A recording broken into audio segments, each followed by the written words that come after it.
नमस्कार मित्रांनो, मी शिरीष लहाडे. माझ्या बातमी मागच्या बातमी या यूट्यूबवर आपलं स्वागत आहे. काल बारामतीमध्ये अजितदादा पवारांच्या पत्नी सुनेत्राताई पवार यांनी विधान परिषदेसाठी त्यांचा उमेदवारी अर्ज बारामती विधान मतदारसंघातून दाखल केला.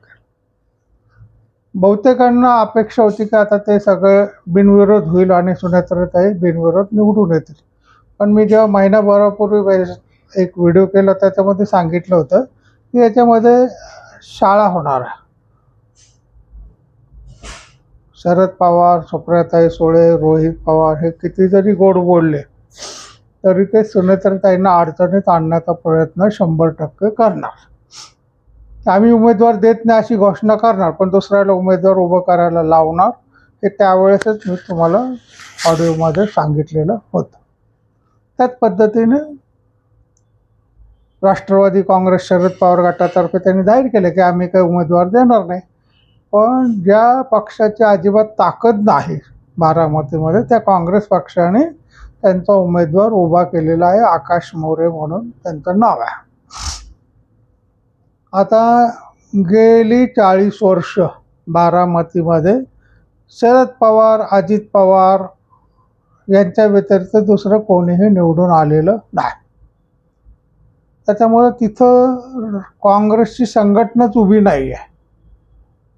जे काही थोडेफार लोक सभासद आहेत त्यांची ताकद अजिबात नगण्य, कारण त्यांच्याकडे कार्यकर्तेच नाहीत. भाजपने उमेदवार देणारच नाही, कारण सुनेत्राताई पवार त्यांचेच उमेदवार आहेत. मग काँग्रेसला का हौस आली की त्यांनी त्यांचा उमेदवार उभा करावा? याच्यासाठी मला तुम्हाला आतली गोटातली बातमी द्यायची. मी तुम्हाला मागं पण सांगितलेलं होतं की राष्ट्रवादी पक्षाचं, दोन्ही पक्षाचं विलिनीकरण व्हावं. हे अजितदादा पवारांचा मृत्यू झाल्याबरोबर शरद पवार, सुप्रिया सुळे, रोहितदादा पवार यांच्या मनामध्ये होतं आणि त्यांनी लगेच त्याच दिवशी बातम्या पसरायला सुरुवात केली.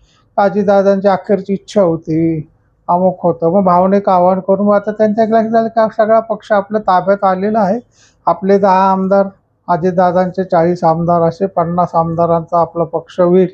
मग आपण मंत्री हो, अमुक हो, सुप्रियाताई सुळे केंद्रात मंत्री होतील असे मनात मांडले. त्याने अगदी ठरवून सुद्धा सांगितलं की जयंत पाटील अर्थमंत्री होतील, रोहितदादा पवार राज्यमंत्री होतील, नाही का, अमुक प्रदेशाध्यक्ष होतील.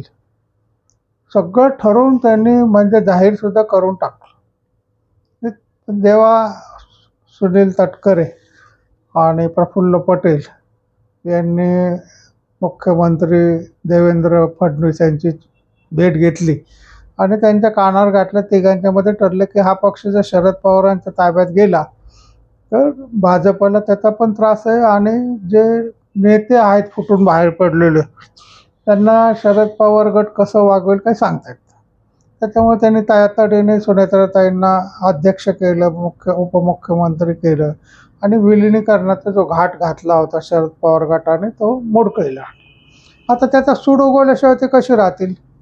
त्याच्यामुळे तुम्ही पाहिलं असेल गेले 2 महिने अजितदादाच्या मृत्यूनंतर रोहितदादा पवार रान उठवतात. कोणाविरोधात? तटकरे आणि प्रफुल्ल पटेल.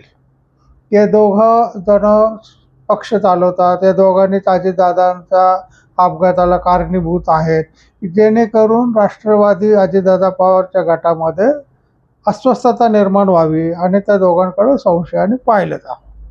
पण त्याच्यामध्ये सुनेत्राताई पवार काही बोलत नसल्यामुळे या संशयाला बळकटी यायला सुरू. काही रोहितदादा काही प्रमाणामध्ये 20-25% यशस्वी झाले असं आपल्याला म्हणता येईल.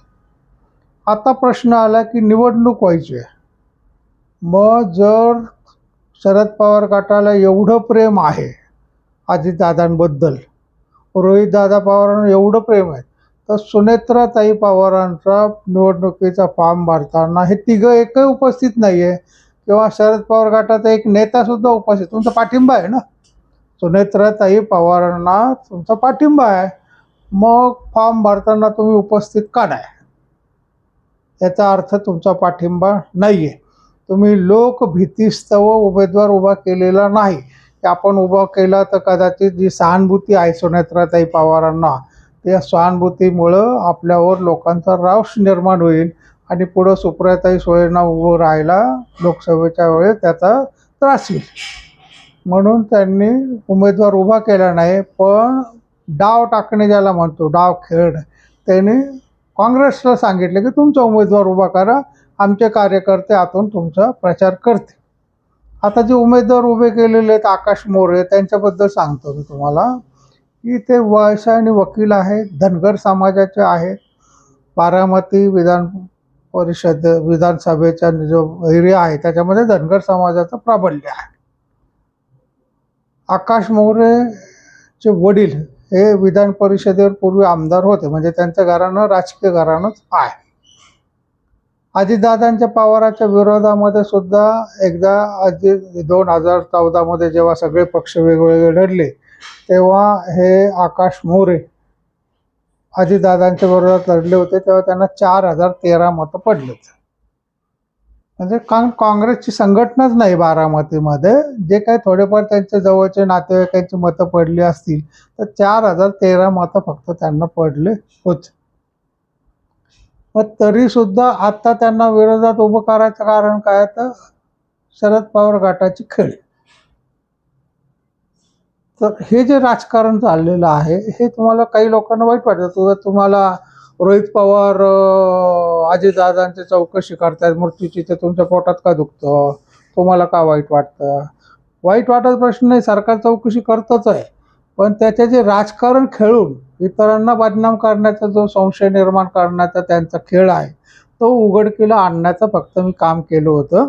त्याला प्रचंड प्रतिसाद पण मिळाला आणि आता तुम्हाला त्यांचं वर्तन लक्षात येईल की म्हणजे रोहित पवार, जाऊ दे आपण शरद पवार सुप्रियाताईंचं सोडून दिलं, रोहित पवार एवढं अजितदादासाठी, मग त्यांनी सुनेत्राताई पवारांचा फॉर्म भरताना उपस्थित का राहू नये, किंवा आपल्या राष्ट्रवादी शरद पवार गटाच्या नेत्यांना का सांगू नये किंवा तुम्ही जा त्यांच्या मदतीला? नाही, कोणीही आलेलं नाही. याचा अर्थ त्यांचे जे शरद पवार गटाचे कार्यकर्ते आहेत, नेते आहेत, हे काँग्रेसलाच मतदान करतात. हा प्रश्न आहे. दुसरं, शरद पवारांनी परवा दिल्लीमध्ये काय वक्तव्य केलं की विरोध उभं राहण्याचा प्रत्येकाला हक्क आहे आणि काँग्रेस जर तो सीट देत असेल तर त्याच्यात गैर काही नाही, बाकीच्या विरोधी पक्षांनी त्यांना मदत करावी. आता बाकीचे विरोधी पक्ष कोण आहेत? शिवसेना, शरद पवार गट. त्यांनी इनडायरेक्ट आपल्या कार्यकर्त्यांना मोकळीक दिली की तुम्ही काँग्रेसच्या लोकांना मदत करा. हे राजकारण तुमच्या लक्षात आलं? तर ही जी खेळी आहे ही खेळी देवेंद्र फडणवीसांनी केव्हाच ओळखले, सुनील तटकरेंनी ओळखले, प्रफुल्ल पटेलांनी ओळखलेली आहे. त्याच्यामुळं ते सावध आहेत. सुनेत्राताई पवार निवडून येतील प्रश्नच नाही.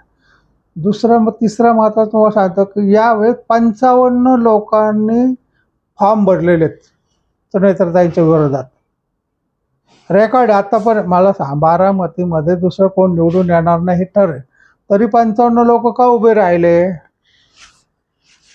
जे लोकांना माहिती आहे की यांना सहानुभूती आहे अजितदादांच्यामुळं, तरी 55 लोक उभं राहायचं कारण काय की समजा मी उभं राहिलं, माझ्या घरातले 10 मतं तर मला पडतील, 55 लोकांच्या घरातले 10 म्हणले तरी 5,500-6 हजार मतं कमी होतील.